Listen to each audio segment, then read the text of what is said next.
بالله من الشيطان الرجيم. بسم الله الرحمن الرحيم. وسيق الذين اتقوا ربهم إلى الجنة زمرا حتى إذا جاءوها وفتحت أبوابها وقال لهم خزنتها سلام عليكم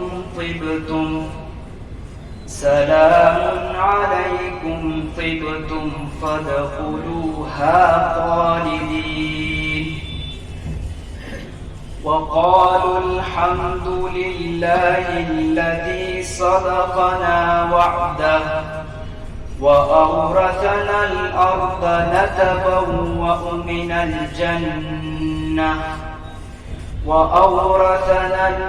الجنة حيث نشاء فنعم أجر العاملين.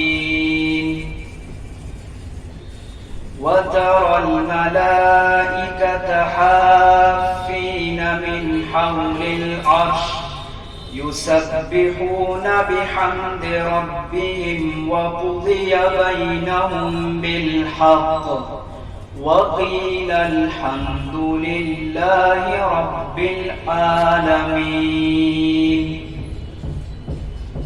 تلاوت قرآن کے بعد میں بڑے ہی ادب و احترام کے ساتھ شیخ حفیظ اللہ کو دعوت دیتا ہوں اسٹیج کے لیے، اور ان کو دعوت دے کر میں آپ سب کے سامنے ایک بڑا ہی اچھا اور فائدے مند موضوع پیش کرتا ہوں. ورحمۃ اللہ وبرکاتہ. ان الحمد لله نحمده ونستعينه ونستغفره ونعوذ بالله من شرور انفسنا ومن سيئات اعمالنا. من يهده الله فلا مضل له ومن يضلل فلا هادي له. واشهد ان لا اله الا الله وحده لا شريك له واشهد ان محمدا عبده ورسوله. اما بعد فإن خير الحديث كتاب الله وخير الهدي هدي محمد صلى الله عليه وسلم وشر الأمور محدثاتها وكل محدثة بدعة وكل بدعة ضلالة وكل ضلالة في النار. فأعوذ بالله من الشيطان الرجيم. بسم الله الرحمن الرحيم. فإن آمنوا بمثل ما آمنتم به فقد اهتدوا وإن تولوا فإنما هم في شقاق فسيكفيكهم الله وهو السميع العليم. محترم حاضرین، تعریف و توصیف صرف اللہ رب العالمین کے لیے لائق و مناسب ہے. درود و سلام نازل ہو اللہ کے آخری رسول احمد مجتبی محمد مصطفیٰ صلی اللہ تعالی علیہ وسلم پر. اللہم صلی علی محمد وعلی آل محمد کما صلیت علی ابراہیم وعلی آل ابراہیم انک حمید مجید. اللہم بارک علی محمد وعلی آل محمد کما بارکت علی ابراہیم وعلی آل ابراہیم انک حمید مجید. حاضرین، ہمارے زمانے میں اسلام کو لے کر جو بہت ساری دشواریاں اور پریشانیاں ہیں، ان میں سے ایک تو یہ ہے کہ دن بدن لوگ اسلام سے دور ہوتے جا رہے ہیں. اسلام پر زندگی گزارنا اب بہت زیادہ لوگوں کا شوق اور بہت زیادہ لوگوں کی دلچسپی باقی نہیں رہی. یہ بڑے افسوس کا معاملہ ہے. اس سے بھی زیادہ افسوس کا معاملہ یہ ہے کہ جو لوگ اسلام پر زندگی گزارنا چاہتے ہیں ان کے سامنے بھی اتنے سوالات آ کر کھڑے ہو جاتے ہیں. کوئی کہتا ہے ہمارا والا اسلام صحیح ہے، کوئی کہتا ہے ہمارا والا اسلام صحیح ہے، ہمارے طریقے پر چلو، ہمارے طریقے پر چلو.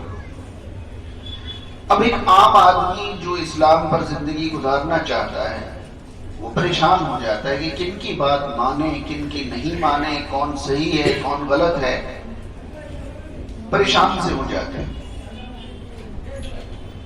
میری آج کوشش یہ ہوگی کہ بہت آسان لفظوں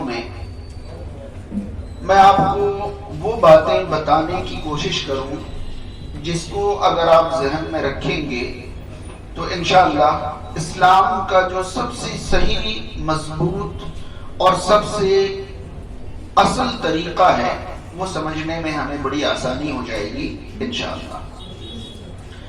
یاد رہے، میں بنگالی تو نہیں ہوں لیکن مجھے بنگالی بولنا بہت اچھی طرح سے آتا ہے۔ جو بھی تقریر میں آپ تک پہنچاؤں میری کوشش ہوگی کہ میں بہت آسان اردو بہت آسان کر کے آپ کو سمجھاؤں، لیکن اگر میری بات چیت میں سے کوئی چیز سمجھ میں نہیں آئی یا کسی بات کی وضاحت اور چاہیے اور خلاصہ چاہیے تو آپ مجھ سے بالکل اپنی زبان میں بنگالی زبان میں آپ مجھ سے پوچھ سکتے ہیں اور وضاحت طلب کر سکتے ہیں۔ انشاءاللہ بعد میں یہ میری ذمہ داری ہوگی کہ میں ان کو اپنی پوری بات سمجھاؤں۔ پہلے میں کوشش کروں گا کہ بہت آسان اردو میں اپنی بات میں آپ کو سمجھاؤں۔ آج جو مختلف مسلک ہمارے سامنے نظر آتے ہیں، پہلی چیز تو ہمارے ذہن میں یہ رہے کہ سارے مسلکوں کا مقصد ایک ہی ہے۔ تمام مسلک کے مسلمانوں کا مقصد ایک ہی ہے اور وہ مقصد ہے جہنم سے بچنا اور جنت میں داخل ہونا۔ بہت اچھی طرح ہمارے ذہن میں رہے کہ تمام مسلکوں کا مقصد جہنم سے بچنا اور جنت میں داخل ہونا ہی ہے۔ دوسری بات یہ ذہن میں رہے کہ مسلکوں کے درمیان جو اختلافات ہیں، اگر ہماری نظر صرف اختلافات پر رہے تو ہمارا ذہن اور زیادہ پریشان ہوگا۔ اگر ہم مسلکوں کے درمیان جو اتفاق ہے، جو برابری ہے، اس پر نگاہ ڈالیں گے تو ہمیں لگے گا کہ اختلاف جو ہے وہ بہت نیچے جا کر ہوا ہے، ورنہ بنیادی چیزیں تو مسلمانوں کے درمیان ایک ہی ہیں، برابر ہیں۔ یہ میں آپ کو مضبوط کرنے کے لیے کہہ رہا ہوں۔ ہمیشہ ہماری نگاہ کس میں رہتی ہے کہ وہ ہاتھ یہاں باندھتا ہے، ہم ہاتھ یہاں باندھتے ہیں، وہ ایسا کرتا ہے، ہم ایسا نہیں کرتے۔ اگر ہمیشہ ہماری نگاہ اختلاف پر ہی رہے تو ہمیں تو یہی لگے گا کہ مسلمان بہت ٹکڑوں میں بٹے ہوئے ہیں، بہت فرقوں میں بٹے ہوئے ہیں، بہت قسموں میں بٹے ہوئے ہیں۔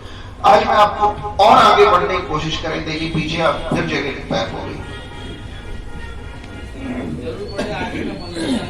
ادھر اور گنجائش ہے، بالکل مل مل کر بیٹھے ہیں اور دیکھیں پیچھے بالکل جگہ نہیں ہے۔ اور یہ خوشی کی بات ہے ہمارے لیے، اتنے دلچسپی کے ساتھ آپ لوگ سننے کے لیے آئے ہیں، جمع ہوئے ہیں، یہ میرے لیے تو بہت خوشی کی بات ہے الحمدللہ، اور ہم سب کے لیے بڑی خوشی کی بات ہے۔ اللہ تعالیٰ ہمارے بیٹھنے کو قبول فرمائے۔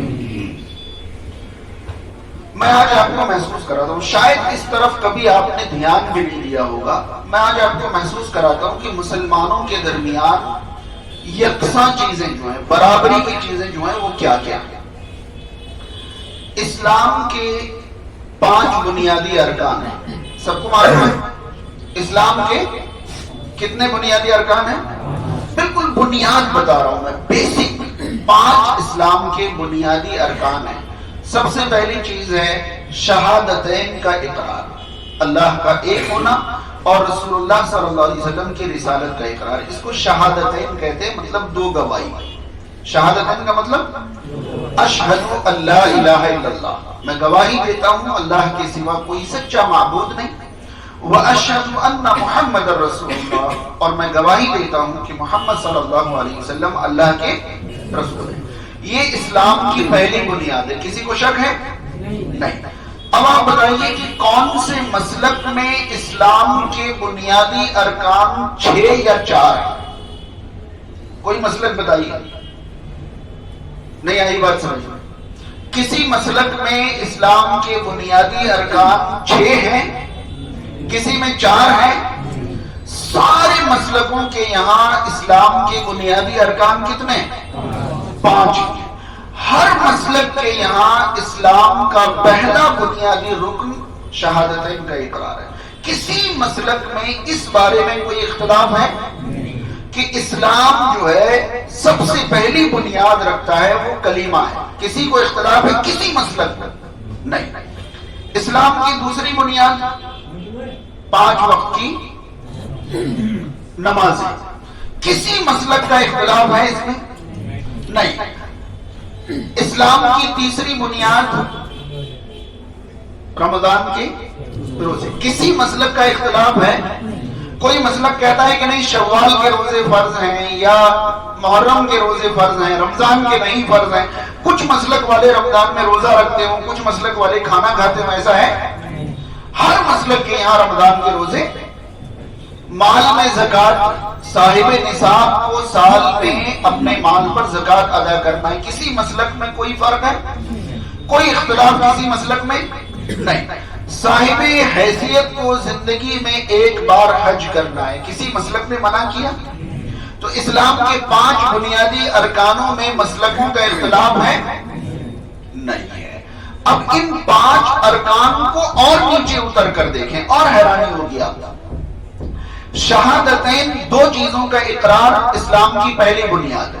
کوئی مسلک نہیں کہتا ہے 3 اقرار ضروری ہے، کوئی مسلک نہیں کہتا ہے 1 اقرار ضروری ہے. ہر مسلک کے یہاں کتنے اقرار ضروری؟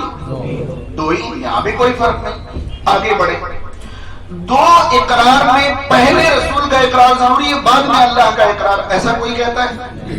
پہلے کس کا اقرار ضروری، اس کے بعد ہر مسلک کا کہنا یہی. میں آپ لوگوں کو مضبوط کرنا چاہ رہا ہوں. یہ آپس میں ایک دوسرے کو دیکھ کر یہ ہمارا نہیں ہے، یہ ہمارا ہے، یہ دشمن ہے، یہ اپنا ہے، یکسانیت کی طرف کبھی ہم نگاہ نہیں ڈالتے. برابری کیا کن چیزوں میں کبھی ہم نے سوچا ہی نہیں.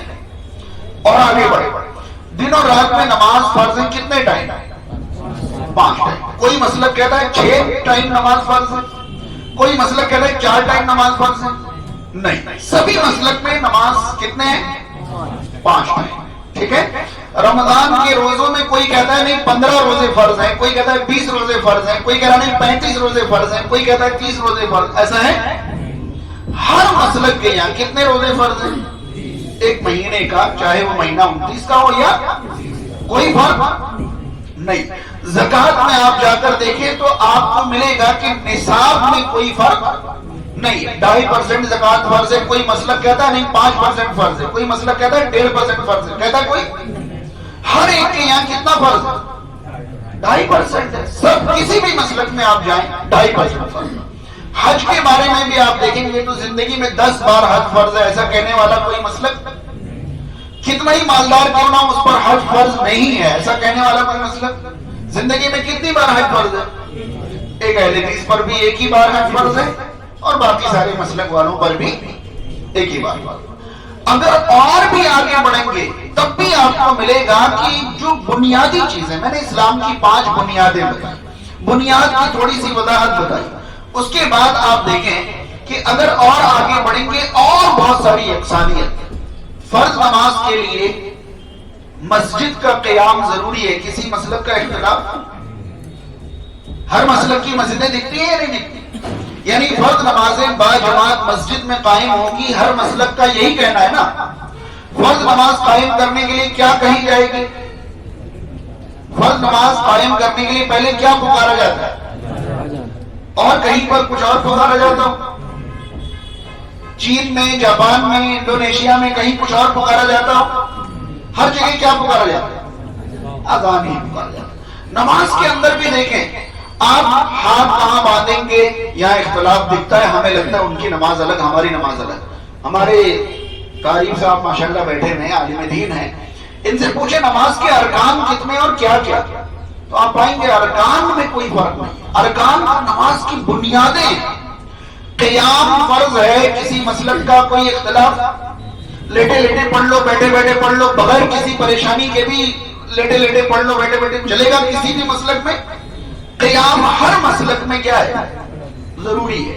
قرأت ہر مسلک میں ضروری ہے. قرأت آپ کو تعجب ہو رہا ہوگا، قرأت بھی ہر مسلک میں ضروری ہے. اختلاف تو وہاں جا کر ہے جب امام کے پیچھے کھڑے ہو جاتے ہیں. بات سمجھ رہے ہیں؟ اختلاف کہاں جا کر ہے کہ امام کے پیچھے قرأت ضروری ہے یا نہیں، اب اختلاف آتا ہے، ورنہ ایک نمازی کے لیے قرأت کا ضروری ہونا، اب گود میں بیٹھنا پڑے گا ایک دوسرے کے، اور گنجائش بنائیں، آج تو دل خوش ہو جائے گا انشاءاللہ، اور بڑھائیں، اور بالکل آگے بڑھائیں، ضرورت پڑے تو گود میں بیٹھیں گے انشاءاللہ۔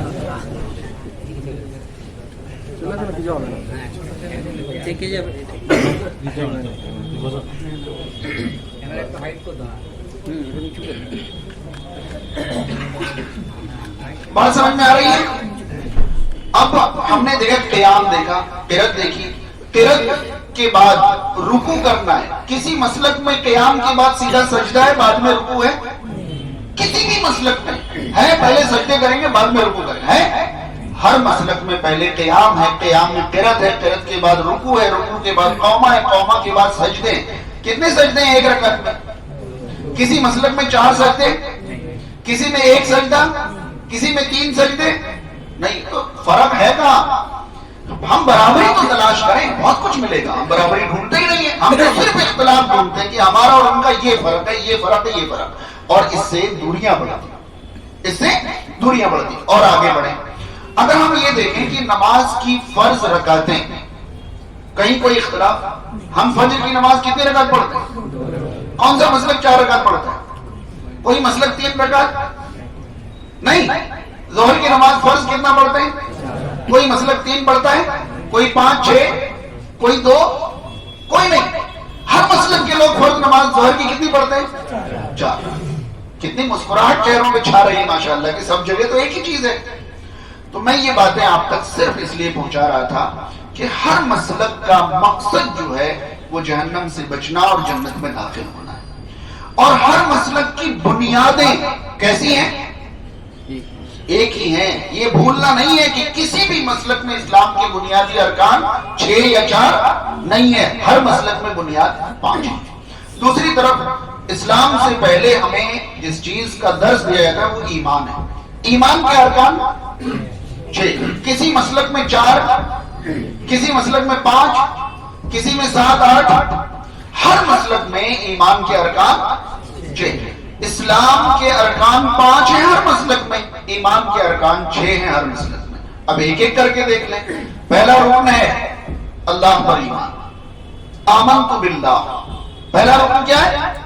کسی مسلک میں کوئی اختلاف نہیں۔ اللہ کے فرشتوں پر ایمان، کوئی اختلاف؟ اللہ کی کتابوں پر ایمان، اللہ کے رسولوں پر ایمان۔ کوئی مسلک کہتا ہے کہ عیسیٰ علیہ السلام کو رسول نہیں ماننے کا، وہ نصارہ لوگ مانتے ہیں اس لیے ہم ان کو رسول نہیں مانتے، ایسا کوئی مسلک کہتا ہے؟ نہیں۔ موسیٰ علیہ السلام کو یہودی مانتے ہیں اس لیے ہم ان کو رسول نہیں مانیں، کوئی کہتا ہے؟ رسولوں پر ایمان، اللہ کی کتابوں پر ایمان، اللہ کے رسولوں پر ایمان، قیامت کے دن پر ایمان۔ کوئی مسلمان کہتا ہے قیامت قائم نہیں ہوگی، یہ سب جھوٹ موٹ کی بات ہے، کہتا ہے کوئی؟ ہر مسلک قیامت پر ایمان رکھتا ہے، اور تقدیر کی بھلائی برائی پر بھی ہر مسلک ایمان کے 6 ارکان ہیں، سب کے یہاں 6 ہیں، سب کے یہاں 6 ہیں۔ اچھا، اور آگے بڑھے تو ہم نے ایمان دیکھ لیا، ہم نے اسلام دیکھ لیا، ایمان کے ارکان بھی دیکھ لیے، اسلام کے ارکان بھی دیکھ لیے۔ اب آگے بڑھیے اور آئیے اخلاقیات پر۔ دنیا کا کوئی مسلک کہتا ہو چوری کرنا جائز، کہتا ہے؟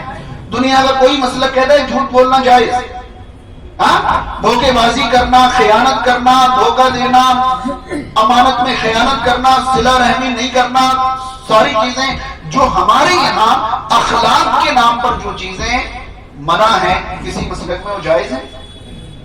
ہمارے یہاں اخلاق کے نام پر جو چیزیں ضروری ہیں، دیکھیے لوگ عمل کریں نہیں کریں وہ ان کا ذاتی عمل ہے۔ مسلک کون سا مسلک کہتا ہے کہ کلین شیو ہو کر گھومو چلے گا؟ کون سا مسلک کہتا ہے؟ داڑھی بڑھانا سب کے یہاں ضروری ہے، ڈھیلا ڈھالا لباس پہننا سب کے یہاں ضروری ہے، ٹخنے سے اوپر لباس رکھنا سب کے یہاں ضروری ہے۔ لوگ نہیں عمل کریں یہ الگ بات ہے، لیکن آپ ان سے پوچھئے، فتویٰ لکھوائیے کہ مرد کا کپڑا ٹخنے سے اوپر ہونا چاہیے یا نیچے، تو کیا فتویٰ دیں گے؟ کیا فتویٰ دیں گے؟ اوپر ہونا چاہیے، چاہے ان کا خود نیچے ہو، لیکن فتویٰ میں لکھ کے نہیں دے سکتے کہ نیچے ہونا چاہیے۔ تو بات سمجھ میں آ رہی ہے؟ ایمان، اسلام، اخلاق، سبھی جگہ برابری بہت زیادہ ہے۔ اختلاف کہاں ہے؟ یاد رہے کہ کون سا افضل ہے کون سا غیر افضل ہے۔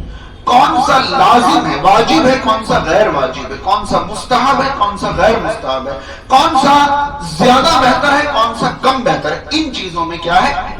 اختلاف ہے۔ تو یہ اختلافات جو ہیں وہ بیٹھ کر محبت بھرے انداز میں ہر کوئی اپنی بات اور اپنی دلیل پیش کر کے بہتر تلاش کرنے کی کوشش کرے تو نہیں ہو سکتا؟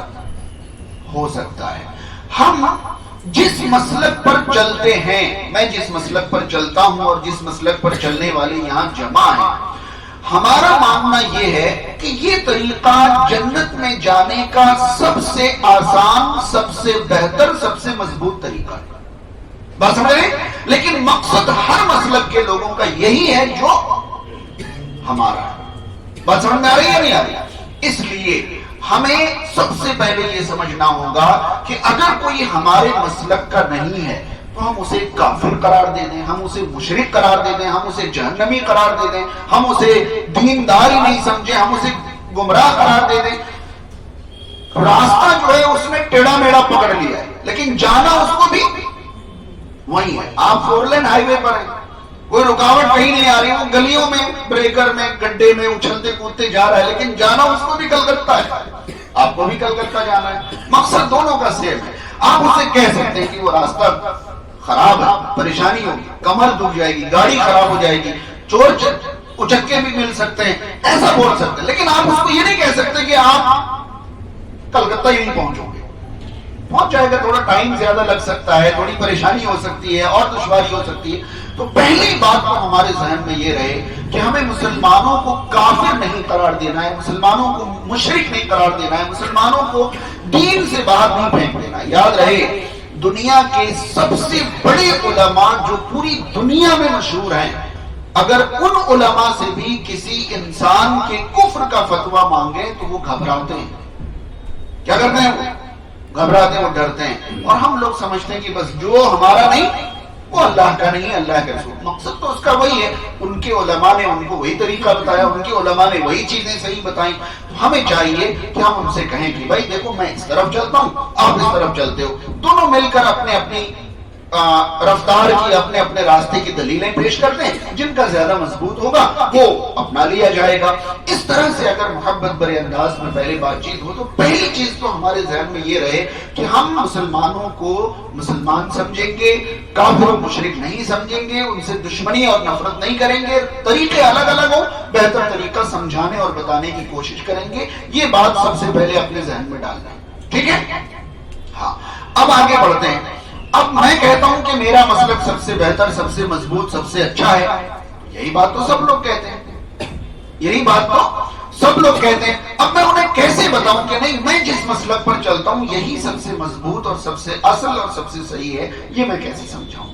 میں آپ کو آسان لفظوں میں اس مسلک کے بارے میں، جس مسلک پر ہم چلتے ہیں، اس مسلک کے بارے میں آسان لفظوں میں 3 چیزیں سمجھانا چاہتا ہوں۔ کتنی؟ 3 چیزیں۔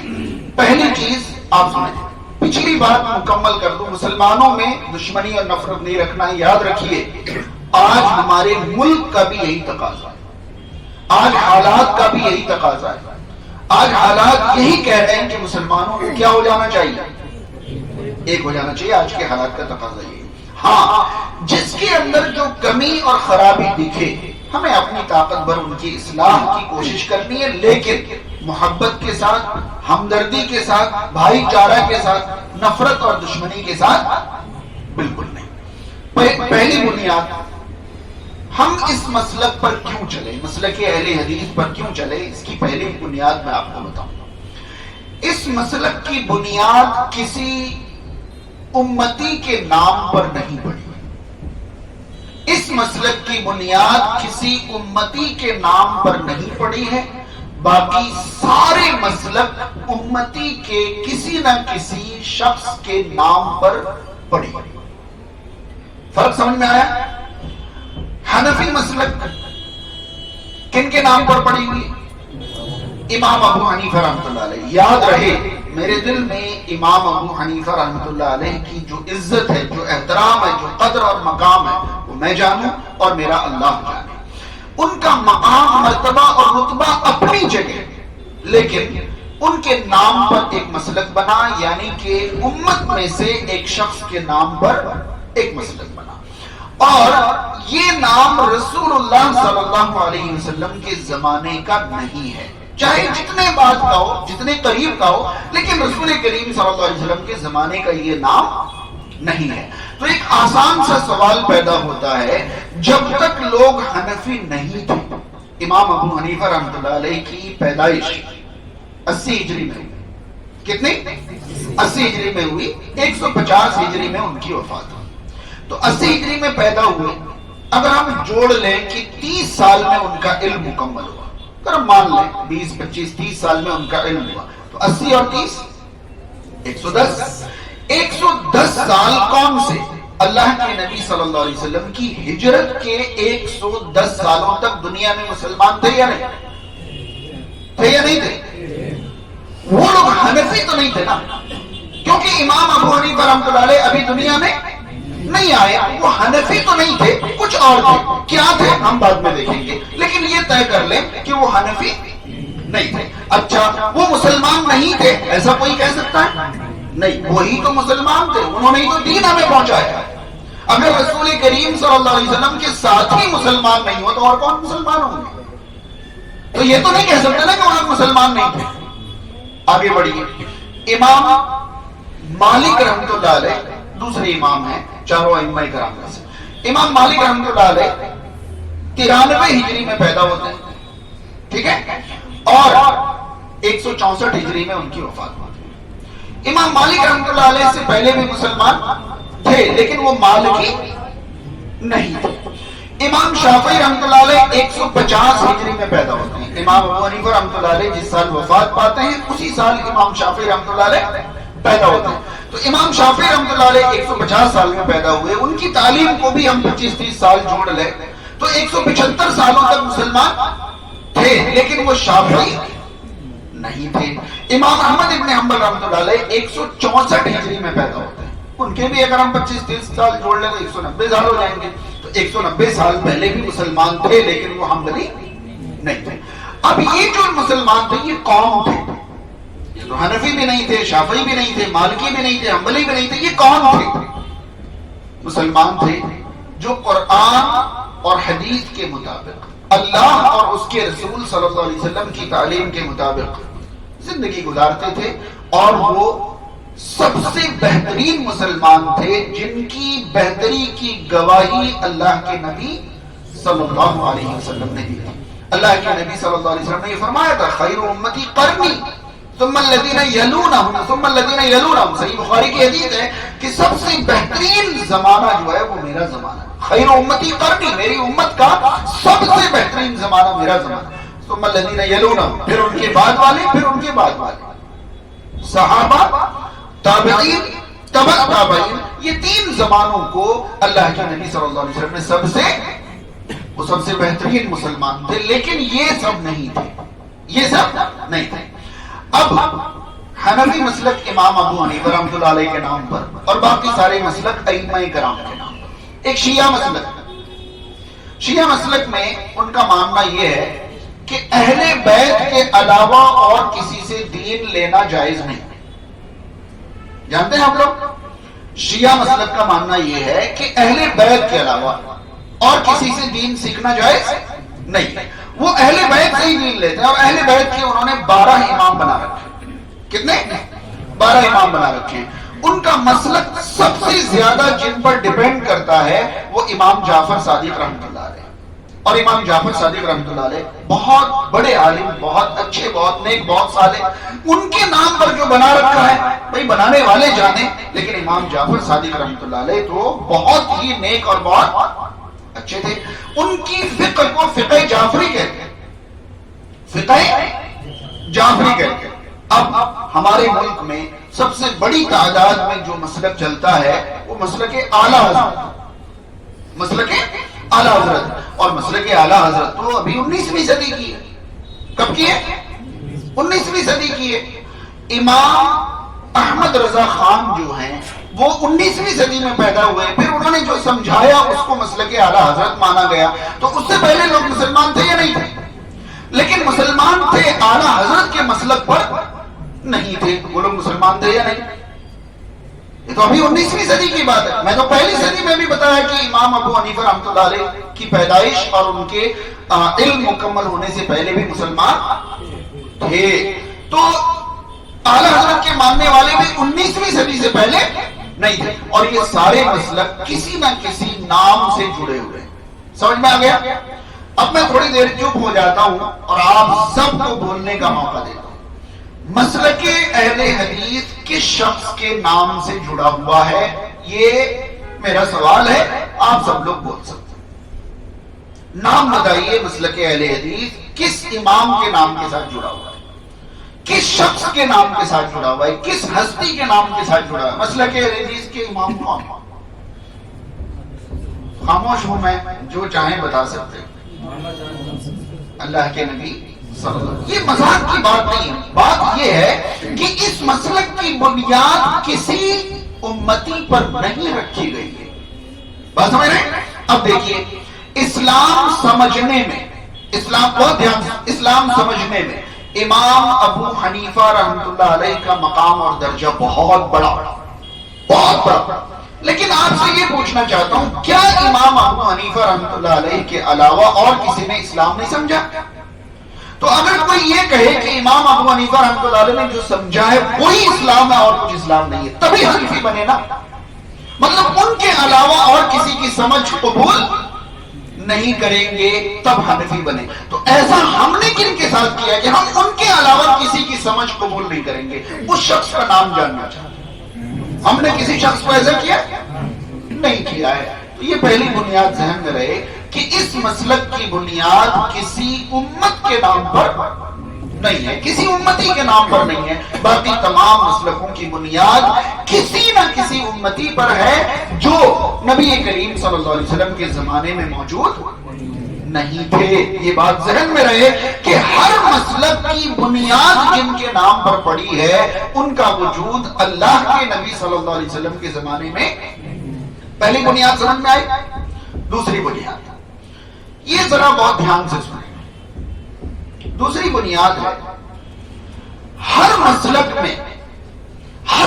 میں پہلے عمل کیا جاتا ہے، پہلے عمل کیا جاتا ہے، بعد میں اگر کوئی پوچھے تب دلیل تلاش کی جاتی ہے. نہیں آئی بات سمجھ؟ ہر مسلک میں عمل کس پر کرنا ہے یہ پہلے سے طے ہے. یعنی حنفی مسلک میں فقہ حنفی پر عمل ہوگا، یہ طے ہے. ٹھیک. اب کوئی پوچھے کہ آپ ایسا کیوں کر رہے ہیں، تب وہ دلیل ڈھونڈنے جائیں گے اور دلیل تلاش کریں گے.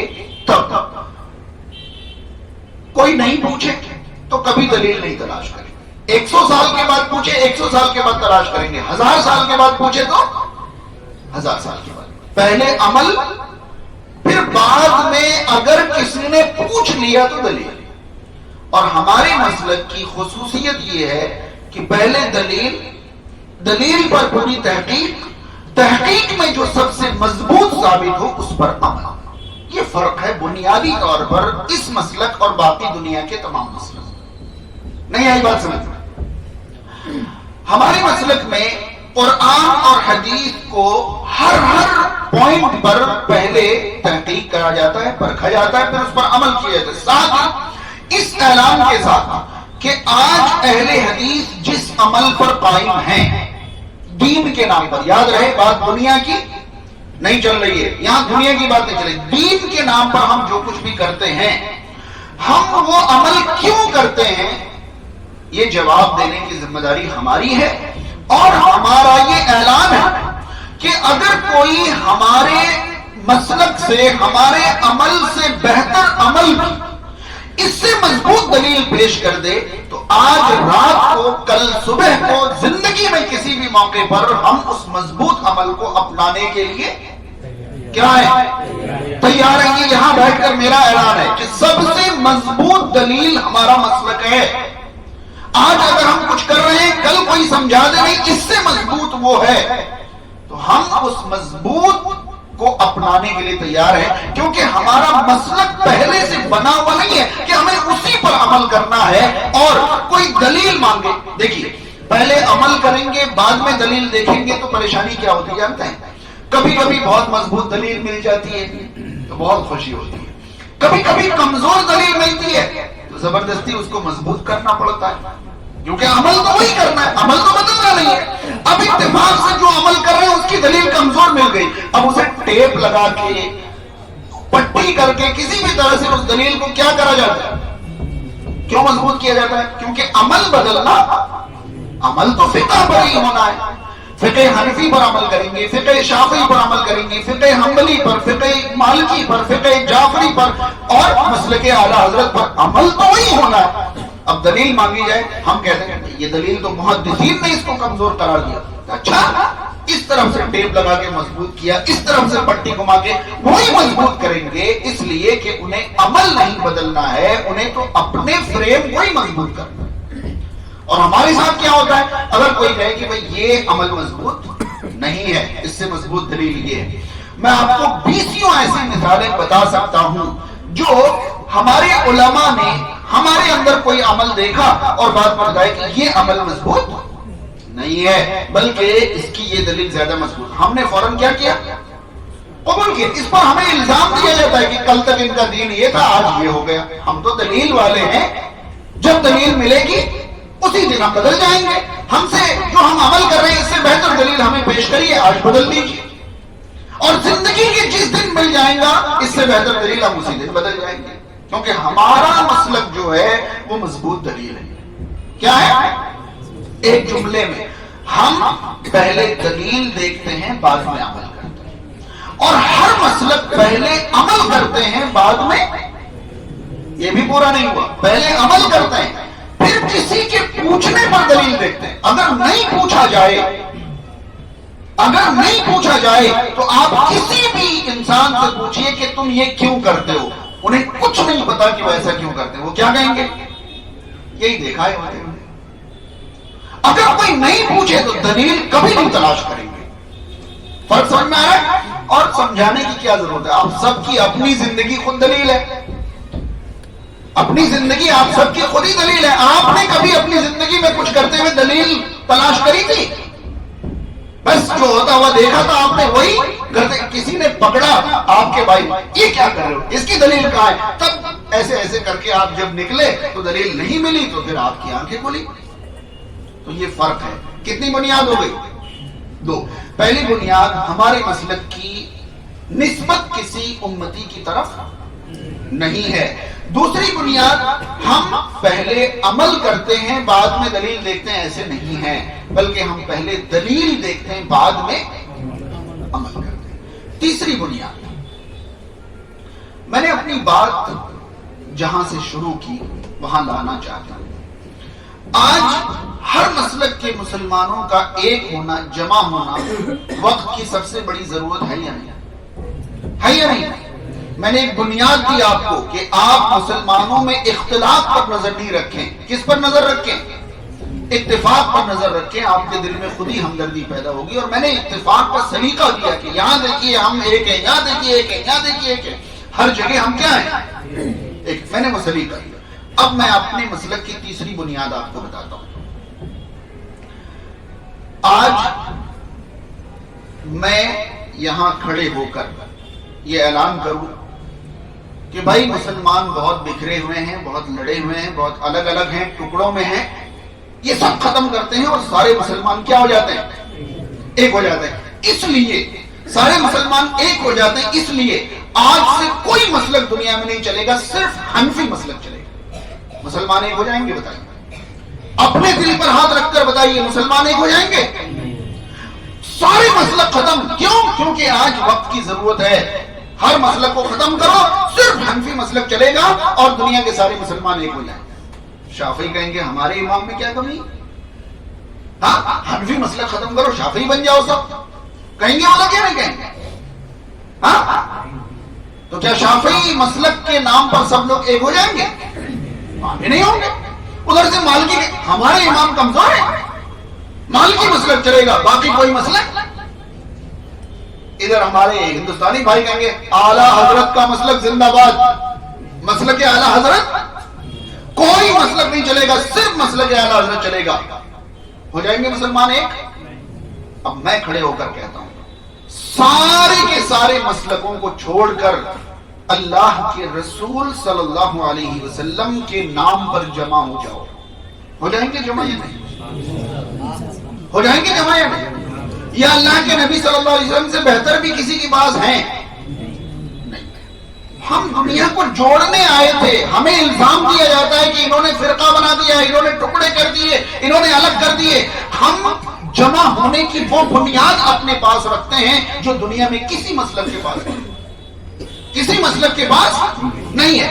ہماری نسبت کسی اور طرف آپ دکھا دیجیے، اگر ہم کسی امام کی طرف نسبت کرتے تو وہ امام اپنے آپ میں کتنے ہی بڑے کیوں نہیں ہوتے، اتنے بڑے اور بھی تو امام ہیں۔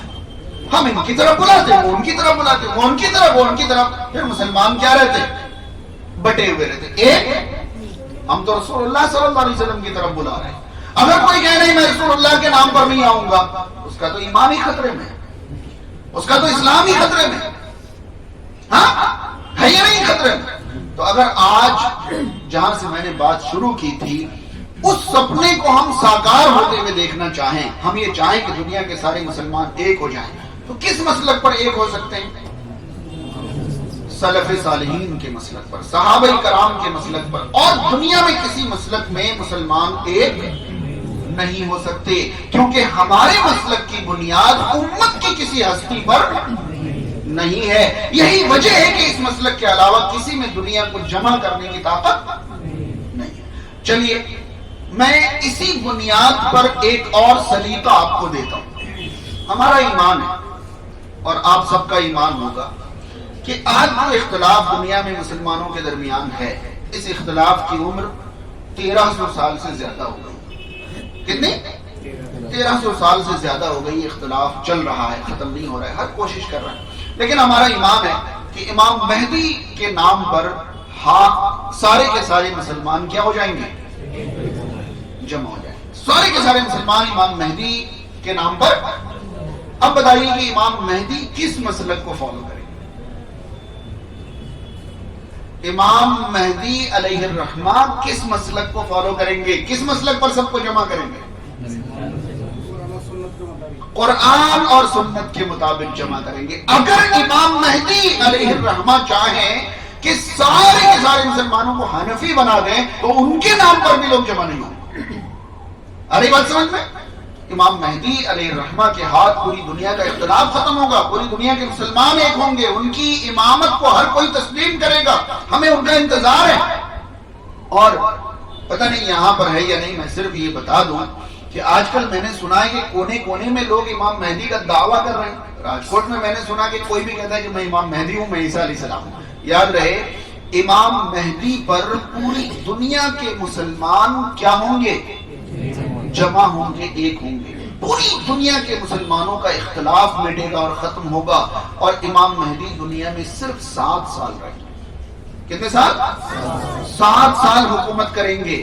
تو 7 سال میں پوری دنیا کو جمع کرنے والے امام مہدی کسی کونے میں پیدا ہو کر 7 سال پتہ ہی نہیں چلے، ایسا امام مہدی کا جب معاملہ ہوگا نا تو پوری دنیا میں منٹوں میں آگ کی طرح کیا ہوگی؟ خبر پھیلے گی۔ اور امام مہدی علیہ الرحمہ مکہ مکرمہ میں پائے جائیں گے، نہ کہ راجکوٹ میں، نہ کہ احمد آباد میں، نہ حیدرآباد میں۔ ایک حیدرآبادی نے بھی دعویٰ کیا تھا کہ میں مہدی ہوں، میں عیسیٰ ہوں، فلاں فلاں۔ تو چکر میں نہیں پڑے، بہت سارے لوگ جادوگری سیکھ کر بھی، جادو دکھا دکھا کر بھی لوگوں کو بددین کرنے میں لگے ہوئے۔ بس میں نے امام مہدی کا معاملہ اتنا چھوٹا اور اتنا ڈھکا چھپا نہیں ہوگا، وہ ایک عالمی مسئلہ ہے، پوری دنیا کے مسلمان جمع ہوں گے ان کے ہاتھ پر، یہ کوئی آسان مسئلہ نہیں۔ 3 بنیادیں آپ کو سمجھ میں آ گئی۔ پہلی بنیاد، ہمارا مسلک کسی امت کی طرف نسبت کیا ہوا نہیں۔ دوسری بنیاد، ہم پہلے دلیل دیکھتے ہیں بعد میں عمل کرتے ہیں، پہلے عمل کر کے بعد میں دلیل نہیں۔ اور اس کا فرق تو سمجھ میں آیا نا کہ پہلے دلیل دیکھ کر بعد میں عمل کرتے ہیں، اس کا فرق کیا، اس کی وجہ کیا؟ وجہ یہ کہ ہم سب سے مضبوط طریقہ پا لیتے ہیں پھر عمل کرتے ہیں۔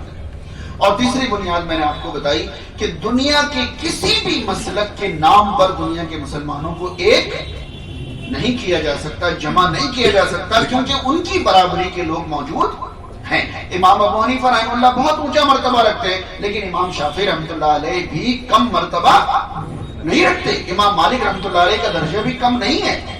امام احمد ابن حنبل رحمۃ اللہ علیہ کا درجہ بھی کم نہیں ہے. ویسے تو ہم 4 ہی امام کو جانتے ہیں، لیکن آپ پڑھیں اسلامی تاریخ، آپ کو 4000 اماموں کے ڈیٹیل مل جائیں گے. کتنے؟ 4000 اماموں. بلکہ ان کے رتبے کے، ان کے درجے کے ائمہ کرام بھی موجود ہیں جن کا ذکر نہیں آتا. امام داؤد ظاہری بہت اونچے مسلک، بہت اونچے مرتبہ کے. امام اسحاق بن راہویہ، عبداللہ ابن مبارک، ابراہیم نخعی، سفیان ثوری، یہ سارے کے سارے اسی درجے کے اور اسی زمانے کے بھی لوگ باقاعدہ ان کے اجتہاد کے قائل ہے. وہ بھی مجتہد تھے، یہ دنیا میں مانا ہوا ہے. خیر، یہ چند بنیادیں تھیں جو میں نے آپ تک پہنچائی. اب جس طرف ہم آپ کو بلاتے ہیں، جس طرف ہم آپ کو بلاتے ہیں، اس بارے میں ایک چیز میں آپ کو بتا دوں اور ایک چیز میں آپ کے دل میں ڈال دوں. اگر ہماری دعوت یعنی اللہ کے کلام اور رسول اللہ صلی اللہ علیہ وسلم کی تعلیمات پر صحابہ کرام کی فہم کے مطابق زندگی گزاریں، یہ ہمارا مسلک ہے، یہ ہمارا مسلک ہے. اللہ کے کلام پر، رسول اللہ صلی اللہ علیہ وسلم کی تعلیمات پر صحابہ کرام کی سمجھ اور فہم کے مطابق زندگی گزاریں، یہ ہمارا مسلک ہے. اگر ہمارا یہ مسلک، اگر ہماری یہ دعوت آپ کو گمراہ کرنے کے لیے یا آپ کو بگاڑنے کے لیے یا آپ کو غلط راستے پر ڈالنے کے لیے ہے تو اللہ تعالیٰ ہم پر اپنا عذاب نازل کرے. اور اگر ہماری یہ دعوت، ہمارا یہ کہنا آپ کی اصلاح کے لیے، آپ کی خیر کے لیے، آپ کو جنت کے راستے پر لگانے کے لیے ہے تو اللہ تعالیٰ ہم پر اپنی رحمت نازل کرے. اس سے بڑی بات اور کیا کہی جا سکتی؟ اگر میں یہاں بیٹھ کر آپ کو غلط راستے کی دعوت دے رہا ہوں تو اللہ تعالیٰ میری گرفت کرے. اگر میری نیت، میرا ارادہ آپ کو، کیونکہ ہمارے بارے میں عجیب و غریب باتیں مشہور کی جاتی ہیں، پیسے دے دے کر اہل حدیث بناتے ہیں. سنا ہے آپ لوگوں نے؟ پیسے دے دے کر آپ یہاں آ کے جڑیے، اگلے ہفتے سے آپ کے نام پر 100 روپے لکھ دیے جائیں گے کہ بیٹا آپ مجھے ہر ہفتے 100 روپے مسجد میں دینا پڑے گا. آپ جڑیے تو صحیح، ایک ہفتہ بھی انتظار نہیں کیا جائے گا، فوراً لسٹ میں نام لکھ دیا جائے گا. کتنا دینا پڑے گا پتہ چلے گا، کیونکہ ہماری تعداد اتنی ہے ہی نہیں کہ ہمارے خرچ پورے ہو جائیں. آپ جڑیں اور جڑ کر دیکھیں کہ یہاں لیا جاتا ہے یا لیا جاتا ہے، بہت جم کے لیا جاتا ہے، بار بار لیا جاتا ہے، کیونکہ ہر بار لے دے کر ہم ہی ہیں. کون کرے گا؟ ہمیں ہی کرنا ہے. تو جڑیں اور جڑ کر دیکھیں کتنے سارے لوگ دیتے دیتے عادی ہو گئے ہیں. آپ پوچھیں ان سے. ہمارے بارے میں یہ اڑایا جاتا ہے کہ یہ لوگ رسول اللہ کو نہیں مانتے. نعوذ باللہ من ذالک. جو انسان رسول کریم صلی اللہ علیہ وسلم کو نہیں مانے وہ مسلمان ہو سکتا ہے؟ یا پریشانی کیا ہے میں آپ کو بتاؤں. اور کوشش کریں، ابھی اور گنجائش ہو اور کوشش کریں. بڑے آگے دیکھیے، ابھی بھی دروازے پر لوگ کھڑے ہیں. آئی ادھر ہو سکتا ہے، ادھر پڑھ سکتے ہیں. دیکھیے ہے تو بس ہو گیا، بس میں نے پوری کر دی. میں 3 بنیاد بتانے کو کہا تھا، میں نے بتا دی ہے. اب تو میں اپنی بات پوری کر رہا ہوں. میں نے پہلے کہا تھا مجھے 3 بنیاد بتانی، میں نے تینوں بنیاد آپ تک پہنچا دی.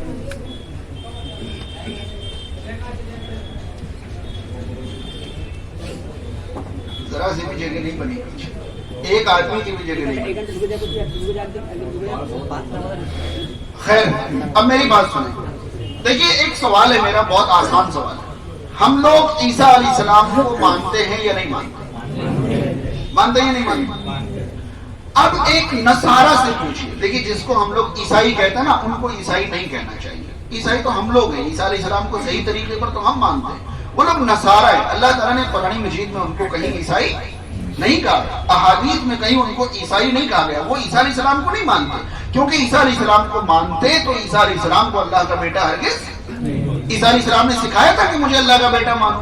وہ عیسائی کیوں ہوں گے؟ وہ عیسیٰ علیہ السلام کو ماننے والے لوگ نہیں ہیں. ان کو نصارہ کہیے، کرسچن کہیے، جو کہنا ہو کہیے، عیسائی نہیں کہیے. خیر، نصارہ سے پوچھیے مسلمان عیسیٰ علیہ السلام کو مانتے ہیں یا نہیں مانتے؟ وہ کیا کہیں گے؟ وہ کیا کہیں گے؟ وہ کہیں گے نہیں مانتے، یہ لوگ نہیں مانتے. اب ہمارا دعویٰ ہے کہ ہم عیسیٰ علیہ السلام کو مانتے ہیں، اور ان کا دعویٰ یہ ہے کہ یہ لوگ عیسیٰ علیہ السلام کو نہیں مانتے. جانتے ہیں فرق کیا ہے؟ فرق یہ ہے کہ جس غلط طریقے سے وہ مانتے ہیں اس طرح ہم نہیں مانتے، اس لیے وہ لوگ کہتے ہیں کہ ہم عیسیٰ علیہ السلام کو نہیں مانتے. بس فرق یہی ہے. ہم اللہ کے رسول صلی اللہ علیہ وسلم کو اللہ کا رسول مانتے ہیں، اللہ نہیں مانتے.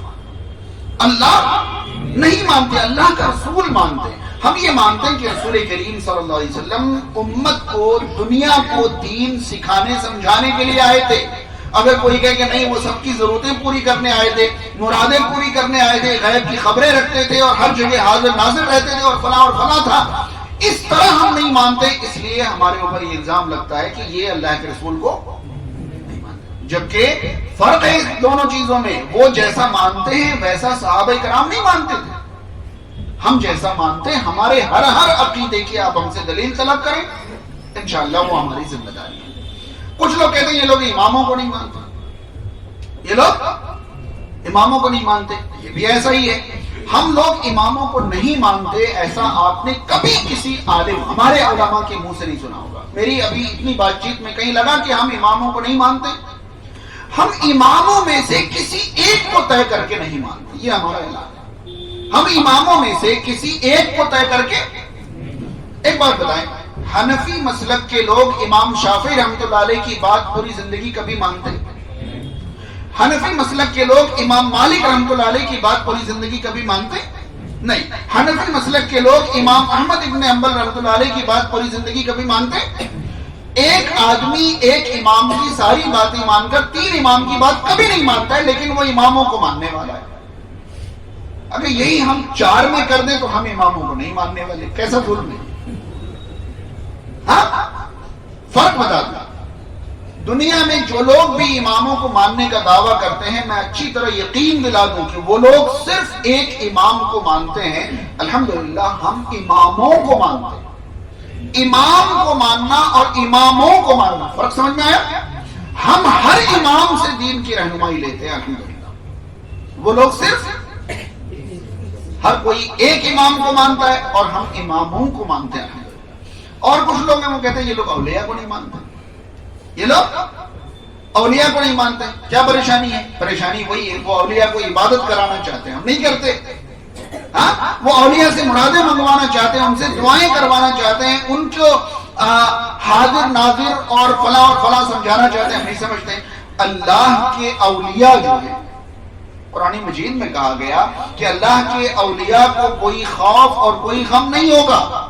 یہ تو سب کو زبانی رٹا ہوا ہوگا، اللہ ان اولیاء اللہ لا خوف علیہم ولا هم يحزنون، لیکن اگلی آیت سنی نہیں ہوگی آپ لوگوں نے۔ یہ سورہ یونس کی آیت نمبر 62 ہے، سورہ یونس کی آیت نمبر 62 ہے کہ اللہ کے اولیاء کو کوئی خوف کوئی غم۔ اگلی آیت کیا ہے جانتے ہیں؟ الذین آمنوا وکانوا یتقون، جو اللہ پر ایمان رکھنے والے اور اللہ سے ڈرنے والے۔ یہاں اللہ تعالیٰ نے بتایا ہے کہ ولی ہوتے کون ہیں؟ جن کا ایمان مضبوط اور جو اللہ سے ڈرنے والے، اللہ کی نظر میں وہ کون ہے؟ ولی۔ ہم لوگ کیا کرتے ہیں؟ ولی صرف جنگلوں میں ڈھونڈنے جاتے ہیں۔ ٹھیلا لگانے والا بھی اچھا مومن اور متقی ہے تو وہ کیا ہے؟ اللہ کا ولی ہے۔ ہم ٹھیلا لگانے والوں کو ولی سمجھتے ہی نہیں کبھی۔ مزدوری کرنے والا بھی اچھا مومن اور متقی ہے تو وہ کون ہے؟ اللہ کا ولی۔ بات سمجھ رہے؟ اور یہ دوسری تقریر کی باتیں آنے لگی، میں صرف یہ محسوس کرانا چاہتا تھا کہ یہ جو الزامات لگتے ہیں کہ یہ فلاں کو نہیں مانتے، یہ فلاں کو نہیں مانتے، یہ فلاں، یہ صرف اس لیے کہ ہم بغیر دلیل کسی کو کچھ نہیں مانتے۔ ہم سب کو وہ مانتے ہیں جو دلیل سے ثابت ہے، کیونکہ ہمارا مسلک یہی ہے کہ جو دلیل ہے وہی ہمارا مسلک ہے۔ بات سمجھ میں آئی؟ میں اپنی بات پوری کروں۔ اللہ تعالیٰ سے دعا ہے کہ اللہ تعالیٰ ہم تمام کو صحیح منہج اور صحیح راہ پر اسلامی زندگی گزارنے کی توفیق عطا فرمائے۔ اللہ تعالیٰ ہم تمام کو اللہ کا فرمان اور اللہ کے رسول صلی اللہ علیہ وسلم کی تعلیمات پر اپنی زندگی گزارنے کی توفیق عطا کرے۔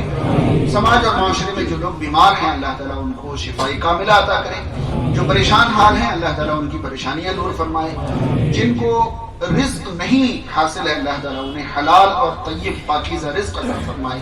جن کے رزق میں تنگی ہے اللہ تعالیٰ کشادگی فرمائے۔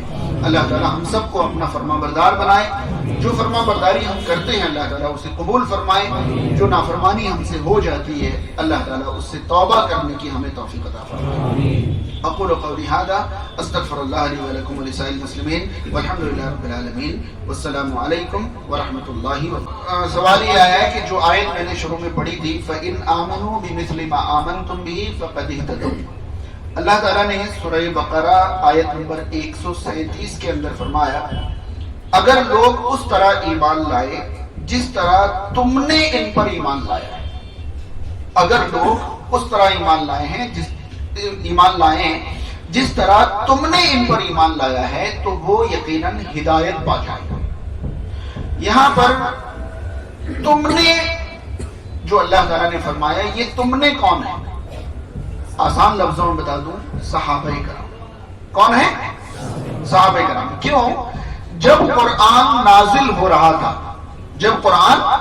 ہو رہا تھا اس وقت جو مومن تھے وہ صرف کون تھے؟ صحابہ کرام۔ تو اللہ تعالیٰ نے ان سے کہا کہ تم نے جس طرح ان پر ایمان لایا ہے اسی طرح اگر لوگ ایمان لائیں۔ اب یہ لوگ کون ہیں؟ صحابہ کے علاوہ اس دن کے بھی سارے لوگ اور قیامت تک آنے والے سارے لوگ۔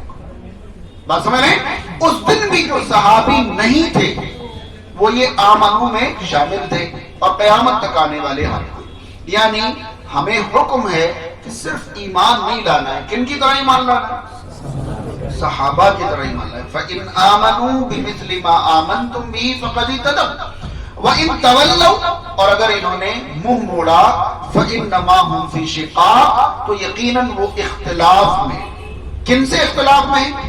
صحابہ سے اختلاف میں۔ فَسَيَكْفِيكَهُمُ اللَّهُ، ان کے لیے اللہ ہی کافی۔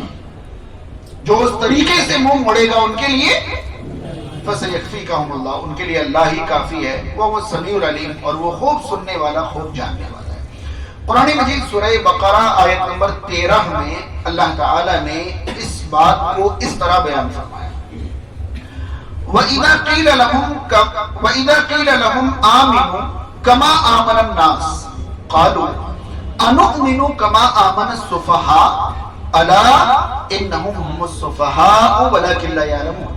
یہ سورہ بقرہ کی آیت نمبر 13 ہے۔ ان آیتوں میں اللہ تعالیٰ نے منافقین کا ذکر فرمایا۔ کن کا؟ منافقین وہ تھے جو دل میں کافر تھے اور منہ سے اپنے آپ کو کیا کہتے تھے؟ مسلمان۔ اللہ تعالیٰ نے فرمایا وَمِنَ النَّاسِ مَن يَقُولُ آمَنَّا بِاللَّهِ وَبِالْيَوْمِ الْآخِرِ وَمَا هُم بِمُؤْمِنِينَ۔ کچھ لوگ ایسے بھی ہیں جو کہتے ہیں کہ ہم اللہ پر ایمان رکھتے ہیں، قیامت پر ایمان رکھتے ہیں، حالانکہ وہ مومن نہیں، یعنی دل سے مومن نہیں۔ ان کی بات چل رہی ہے، اور انہی کی بات میں اللہ تعالیٰ نے فرمایا کہ وَإِذَا قِيلَ لَهُمْ آمِنُوا كَمَا آمَنَ النَّاسُ، اور جب ان سے یہ کہا جاتا کہ اس طرح ایمان لاؤ جس طرح ان لوگوں نے ایمان لایا۔ یہ ان لوگوں نے کون ہے؟ صحابہ کرام اپنے زمانے کے بھی دوسرے لوگوں کے لیے معیار تھے، نمونہ تھے۔ آئی بات سمجھ میں؟ منافقین زبان سے کہہ رہے ہم نے ایمان لایا، لیکن ان کا ایمان صحابہ کی طرح نہیں تھا۔ اللہ تعالیٰ نے یہ نہیں فرمایا کہ صرف ایمان لاؤ کام چل جائے گا، بلکہ یہ فرمایا کہ اس طرح ایمان لاؤ جس طرح صحابہ کرام نے ایمان لایا۔ فَإِذَا قِيلَ لَهُمْ آمِنُوا كَمَا آمَنَ النَّاسُ، ان سے کہا جاتا کہ ایمان لاؤ جس طرح ان لوگوں نے ایمان لایا۔ پتہ ہے ان کا جواب کیا ہوتا تھا؟ قالوا انؤمن كما آمن السفهاء، وہ منافقین کہتے تھے کہ ہم اس طرح ایمان لائیں جس طرح ان بیوقوفوں نے ایمان لایا۔ بہت مزے کی بات سن لیں، جن کا ایمان صحیح ہوتا ہے ان کو دنیا کا ہر دوسرا آدمی بیوقوف ہی سمجھتا ہے۔ نہیں آئی بات سمجھ؟ ہمیں بھی سمجھا جا رہا ہے، سمجھے لوگ جن کا ایمان صحیح، مضبوط اور کامل دلیل کے مطابق، صحابہ کے مطابق ہوتا ہے، باقی سارے مسلمان ان کو کیا سمجھتے ہیں؟ بڑے بیوقوف ہیں۔ تو منافقین نے تو اسی زمانے میں صحابہ کو کہا تھا انؤمن کما آمن السفہاء، ہم ویسے ہی ایمان لائیں جیسے ان بیوقوفوں نے ایمان لایا۔ اللہ تعالیٰ نے فرمایا الا انہم هم السفہاء، سن لو بیوقوف تو یہی ہے، بیوقوف تو یہی ہے، ولکن لا یعلمون، لیکن یہ جانتے نہیں۔ کیا نہیں جانتے؟ کیا نہیں جانتے؟ یہ نہیں جانتے کہ یہ بیوقوف ہے، تبھی تو یہ ان کو بیوقوف سمجھ رہے ہیں جو بیوقوف نہیں ہے۔ نہیں ہے بات سمجھ؟ ایک بات بہت مزے سے دھیان میں رکھیے، کسی بیوقوف کو یہ پتہ نہیں ہوتا ہے کہ وہ بیوقوف ہے، وہ سب کو بیوقوف سمجھتا ہے۔ سمجھ رہے ہیں؟ اللہ تعالیٰ نے فرمایا کہ الا انہم هم السفہاء، سن لو بیوقوف یہی ہے، لیکن وہ جانتے نہیں ہیں کہ وہ بیوقوف، وہ اسی لیے دوسروں کو بیوقوف سمجھتے ہیں۔ ٹھیک ہے جی؟ اور کوئی سوال ہے کسی کا؟ جو میں نے باتیں بتائی ہیں اس میں سے اگر کوئی بات نہیں سمجھ میں آئی ہو تو آپ پوچھ سکتے ہیں، یا کوئی اعتراض ہو شوق سے اعتراض کر سکتے ہیں، کیونکہ دل میں اگر اعتراض ہے تو تسلی نہیں ملے گی۔ میں یہاں بیٹھا ہوں، آپ مجھے برا بھلا بھی کہہ سکتے ہیں، سخت سست بھی کہہ سکتے ہیں، جس طرح کے سوال، میں نے اپنی بات رکھی ہے، میری بات غلط لگتی ہو آپ اٹھیں اور کہیں آپ کی یہ بات غلط لگی، میں انشاءاللہ سمجھاؤں گا۔ اگر کوئی سوال نہیں ہو تو آخری مجلس برخاست کرنے کی دعا پڑھیں۔ دعا پڑھیں۔ سبحانک اللہم و بحمدک اشہد ان لا الہ الا انت استغفرک و اتوب الیک۔